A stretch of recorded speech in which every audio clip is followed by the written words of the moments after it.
Welcome back to ride and more. আমি শান্তনু আর তোমাদের জন্য নিয়ে চলে আসলাম আমার তারাপীঠ রাইডের সেকেন্ড পার্ট। তো আগের ভিডিওতে তোমরা দেখলেই যে আমরা ভোরবেলা বেরিয়ে পড়েছিলাম তারাপীঠের উদ্দেশ্যে। তো কোনো একটা রাস্তা দিয়ে বেশ ভালো পাকা রাস্তা কাঁচা রাস্তা সব মিলিয়ে আমরা তারাপীঠ পৌঁছেছিলাম। তো আগের ভিডিওতে তোমাদের দেখিয়েছিলাম যে তারাপীঠ আসার জন্য কেমন কী রোড কন্ডিশন। এবার এই ভিডিওতে শেয়ার করব যে আমি তারাপীঠে কখন পুজো দিলাম, কোন হোটেলে চেক ইন করলাম আর কোথায় কোথায় ঘুরলাম। শুরু করছি আমার তারাপীঠ জার্নির সেকেন্ড পার্ট, চলো।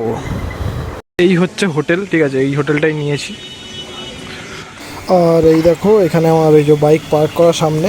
তো হোটেলের সামনেটা তো খুবই সুন্দর গাছ দিয়ে সাজানো। আর এটা হচ্ছে হোটেল গীতাঞ্জলি। তো চলো ভেতরে চলো, তোমাদের রুমগুলো দেখাই এবার। হচ্ছে রুম, ঠিক আছে, 104 নম্বর রুম এটাই নিয়েছি। তো রুমের ভেতরটা কিছুটা এইরকম, জ্যাকেট ফ্যাকেট ঝোলানো। এখন ওদিকে একটা জানলা খুলিনি, কারণ ওদিকটায় খুব একটা কিছু ভালো ভিউ নেই। দেন এদিকে বাথরুম। রুম মোটামুটি বড় আছে, ঠিক আছে, যা বাজেটে দিয়েছে 600 টাকায়। তো আমার মনে হয় যে ঠিকঠাক আছে। বাকি তোমরা যারা আসতে চাও একবার এসে দেখো। তো চলো এবার জামা কাপড় চেঞ্জ করে ফ্রেশ হয়ে দেন দেখি পুজোর কী ব্যবস্থা আছে না আছে। একবার খোঁজ নিতে হবে আমাকে, কারণ আমি অনেকদিন পর আসলাম। তো পুজোর টাইমিং কিছুটা চেঞ্জ হয়েছে এখানে। এবার হোটেল আর যে আছে ওনার সঙ্গে কথা বলে নি, দেন তারপর তোমাদের বলছি। চলো। তো চান ধান করে তো রেডি হয়ে গেলাম, এবার পুজো দিতে যাব। আমি হোটেল চেক ইন করলাম তখন 11টা বাজে, ঠিক আছে। তো 12টায় মন্দির বন্ধ হয়ে যাবে বললো এখান থেকে, তাই আমি আর অ্যাটেম্প্ট করলাম না এখানে। সেই আমাদেরকে লাইনে দাঁড়াতেই হবে। তাই স্নান দান করে ফ্রেশ হয়ে নিয়ে এবার 2টো থেকে আবার মন্দির খুলবে। তো এখন 1:30 বাজে, এখন ওই জন্য গিয়ে লাইনটা দেবো। তো বলছে যে এখন ফাঁকাই আছে, অত ভিড় পাওয়া যাচ্ছে না। বাট যাই না, যেখানে এটা ভাবি তার উল্টোটা হয়ে যায় সবসময়, ঠিক আছে। তো তারপর মন্দিরে যাই, তারপরে গিয়ে দেখা যাবে যে ভিড় আছে কি নেই। তাও আশা করছি 4টে-5টার মধ্যে পুজো দেওয়া হয়ে যাবে যদি আমরা এখন থেকে লাইন দিই।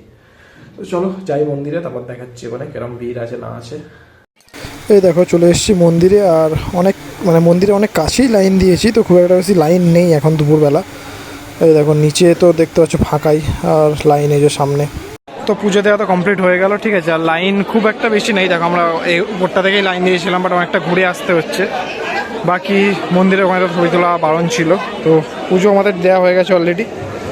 আর মন্দিরে এখানে অনেক কিছু চেঞ্জেস হচ্ছে, ঠিক আছে। এখানে নতুন 3খানা মন্দির হয়েছে। এই সামনে যে মন্দিরগুলো ছিল ওগুলোই পেছনের দিকে সরে গেছে। আর দেন এখানে একটা নতুন মন্দির হচ্ছে। আর তোমার যেখান থেকে আমাদের নামতে হতো আগে, ঠিক আছে, মানে পুকুরের এই ঘাটের যে গেটটা, ওটা আপাতত বন্ধ আছে, ঠিক আছে। দেওয়ার আমাকে ঘুরে আসতে হচ্ছে। যদি পেছন দিকে দেখাই তোমাদের একটু জুম করে, ঠিক আছে, ওই যে রাস্তাটা দেখছো স্কুলের ওইখানটা থেকে, ঠিক আছে, ওখান থেকে ঘুরে আসতে হচ্ছে।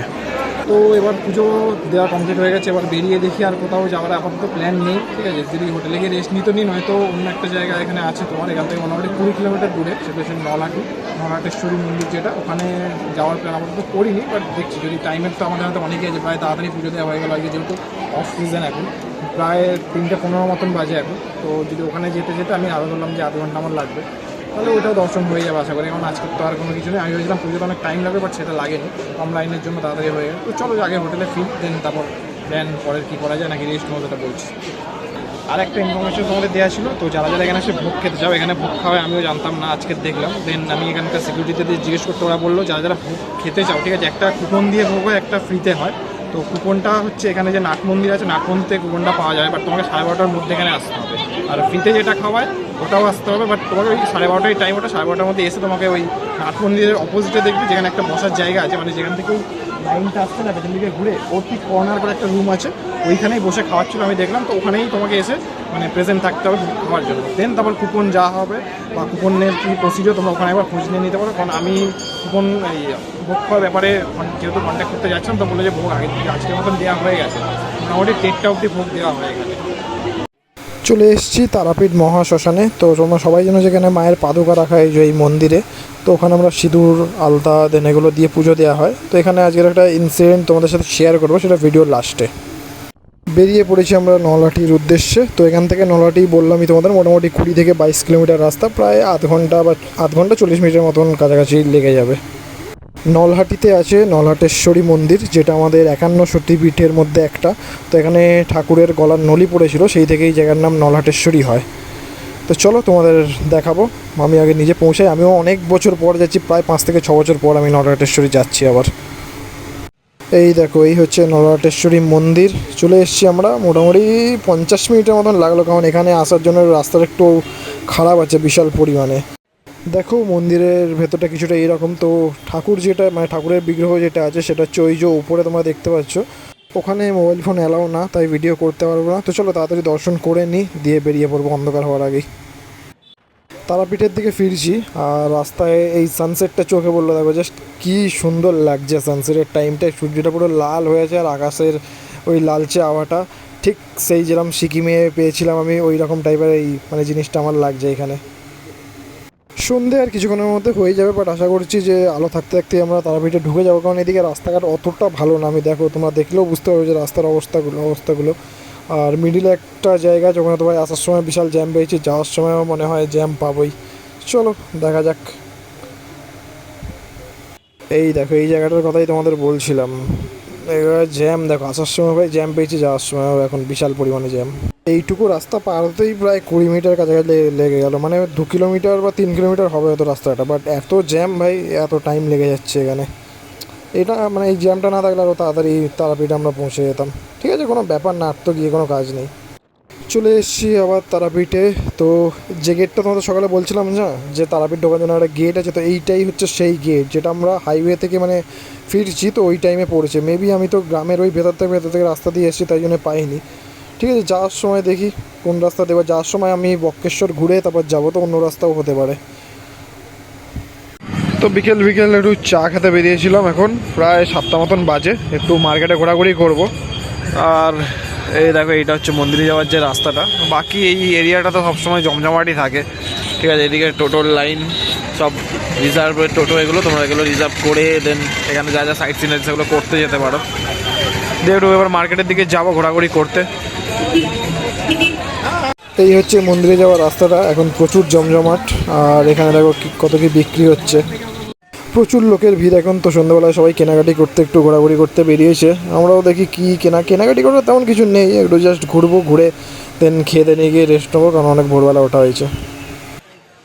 চলে এসেছি খেতে, নিয়ে নিয়েছি এখানে চিলি চিকেন পরোটা, যেটা আমার ফেভারিট ডিশ, আর সাথে একটু চাউমিন। খাবার দাবার খুবই ভালো, মানে টেস্ট সত্যি অসাধারণ। আর এই দেখো, এখানে কিছু কেনাকাটা করেছি, কিছুই না, সকালে একটু খাবার দাবার আছে, দোকানে কেক, একটা রুদ্রাক্ষর মালা, আমি হাতে পরি রুদ্রাক্ষর মালা এমনিতেই, আর প্যাড়া কেনা হয়েছে জাস্ট, আর কিছু না। সারাদিন ঘোরাফেরা করার পর তো এখন হোটেলে চলে এসেছি, ঠিক আছে। খাওয়া দাওয়া কমপ্লিট হয়ে গেছে, সব কিছুই দেখলে তোমরা। এবার তারাপীঠের ব্যাপারে কিছু কথা বলার আছে এখানে, তাই জন্যে আমি ভিডিওটা করছি। ফার্স্ট তো এখানে ভাই পান্ডাদের আলাদাই, মানে কি বলবো, তুমি টাকা ছাড়া এখানে পুজো দিতে পারবে না, এরকম একটা ব্যাপার। তুমি যদি তাদের কাছে যত টাকা দেবে তুমি তত ভালোভাবে এখানে পুজো দিতে পারবে। এই একটা জিনিস খুবই খারাপ। এটা শুধু তারাপীঠ বলে না, যে কোনো তুমি মন্দিরে চলে যাও, বেশিরভাগ জায়গাতেই এই জিনিসটা, সেম জিনিসটা ঘটে। আর আরেকটা নতুন যেটা জিনিস দেখলাম, যেটা আমি আগে যতবার এসে সেটা ছিল না, সেটা তারাপীঠ মহাশ্মশানে যে মায়ের পা রাখা আছে, ঠিক আছে, ওখানে গেলে কোনো টাকা পয়সা লাগতো না, বাট তুমি যেরকম তোমার ইচ্ছা সেই রকম দক্ষিণা দিতে পারতে। বাট এখন ওরা রুলস করেছে যে তোমাদের পার হেড 20 টাকা করে দিতে হবে। তো একটা লাঠি ফেলে দিয়ে রেখে দিয়েছে, তুমি মায়ের মানে ওই পায়ের কাছ অব্দি যেতে পারবে না, তার আগে 20 টাকা করে তোমাকে রাখতে হবে থালায়। মানে তুমি একটা দক্ষিণা দিচ্ছ, কিন্তু ওদের কথা মতো একটা ফিক্সড রেট আছে দক্ষিণার, ওর ওপরে তোমরা যেতে পারো, বাট ওর নিচে যেতে পারবে না। 20 টাকা করে তোমরা পার হেড রাখবে, তারপরে গিয়ে তোমরা মায়ের পায়ের দর্শন করতে পারবে, বা শ্মশানে ওই যে জায়গাটায় সবাই পুজো দেয় ওখানে তুমি দর্শন করতে পারবে। বাট এই জিনিসটা খুবই খারাপ, ঠিক আছে। কেন যায় না এখানকার মন্দির অথরিটি, অবশ্য যেখানে যেখানেই আমাদের ইন্ডিয়ায় মন্দির আছে বা যেখানে এই পান্ডাদের এই জিনিসগুলো আছে, সেখানে সেম জিনিসই ঘটে। তুমি আমাদের কলকাতার কালীঘাট ধরে নাও, যেটা সব থেকে বড় এক্সাম্পল। কালীঘাটে তো তুমি পান্ডা ছাড়া মন্দিরে পাই দিতে পারবে না। তো এই জিনিসটা আর কি বলবো, এই মানে দেখছি অনেকদিন ধরে এই জিনিসগুলো, বাট কোনো চেঞ্জেস নেই এখানে। যত দিন যাচ্ছে জিনিসগুলো আরও বেশি করে হাইপ উঠছে, আরও বেশি করে বাড়াবাড়ি হচ্ছে। তো চলো, বাকি আজকের সারাদিন তো ভালোই কাটলো। আর নলাটেশ্বরীও গিয়েছিলাম, নলাটেশ্বরী যাওয়ার রাস্তাটা ভাই মারাত্মক খারাপ। আমার ক্যামেরাটায় চার্জ ছিল না বলে আমি নিয়ে যেতে পারিনি, এই রাস্তাটা তোমাদের দেখাতে। এবার কিছু ক্লিপ আছে আমাকে, আমি তোমাদের দেখাবো। তো রাস্তা তুমি যদি বলি, মেন রোড থেকে যখন আমরা হাইওয়ে থেকে ঢুকবে নলাটের দিকে, ঠিক আছে, একটা ব্রিজ পড়বে, যে ব্রিজটা দেখবে একটু ভাঙাচোরা টাইপের, ওই ব্রিজটা নেবে না তোমরা। আমরা ওটাই ওই ভুলটাই করেছিলাম, আমরা ব্রিজের উপর থেকে গিয়েছিলাম, কারণ ওর উপর থেকে লরি ট্রাক যাচ্ছে, আমি বলো হাইওয়ে রাস্তা হবে তো ভালোই হবে, হয়তো সামনেটা খারাপ। বাট পুরো যে ব্রিজ থেকে নলাটি মন্দির অব্দি যে রাস্তাটা, ঠিক আছে, পুরো রাস্তাটাই খারাপ। খারাপ মানে মারাত্মক পরিমাণে খারাপ, আর ধুলো তার মধ্যে। ওর থেকে নিচের যে রাস্তাটা আছে, যেটা মার্কেটের ভেতর থেকে হয়ে যায়, সেই রাস্তা যথেষ্ট ভালো, রাস্তাও পরিষ্কার। আর রাস্তা মানে অত ভাঙাচোরা নেই, তুমি তাড়াতাড়ি পৌঁছে যেতে পারবে ওই রাস্তাটা দিয়ে। একটু হয়তো লোকজনের মাঝখান থেকে বা ক্রাউডেড এরিয়ার মধ্যে থেকে যাচ্ছে রাস্তাটা, বাট ওই রাস্তাতে যাওয়া আমার মনে হয় সেফ, ঠিক আছে। আমরা রিটার্ন করেছিলাম ওই রাস্তাটা রেখে, ম্যাপ দেখে। তোমরা যারা যারা নলাটেশ্বরী আসছো, তো ওই ব্রিজের ওপরের রাস্তাটা ওটা তোমরা অ্যাভয়েড করো, ঠিক আছে। আর বাকি কালকে তো প্ল্যান আছে বক্রেশ্বর বেরিয়ে যাওয়া, খুব একটা লেট করবো না, সকাল সকালে বেরিয়ে যাওয়ার প্ল্যান আছে। এবার বক্রেশ্বরের পর যদি বর্ধমান ঢুকতে পারি, বর্ধমানের একটা প্ল্যান ভেবে রেখেছি, বাট ওটা এক্সিকিউট হবে কিনা আমি জানি না, যদি হয়ে যায় তো ভালো, হয়ে গেলে তোমরাও দেখতে পাবে। তো চলো আজকের মতো ভিডিও এখানেই এন্ড করছি, দিয়ে একটু রেস্ট নিই, কালকে তো অনেক ভোরবেলা ওঠা হয়েছে, উঠে জার্নি করে আসা হয়েছে, তো ঘুম পাচ্ছে। চলো আজকের মতন এখানেই, গুড নাইট, টাটা। আর পরের ভিডিওর জন্য কালকে ফলো রেখো।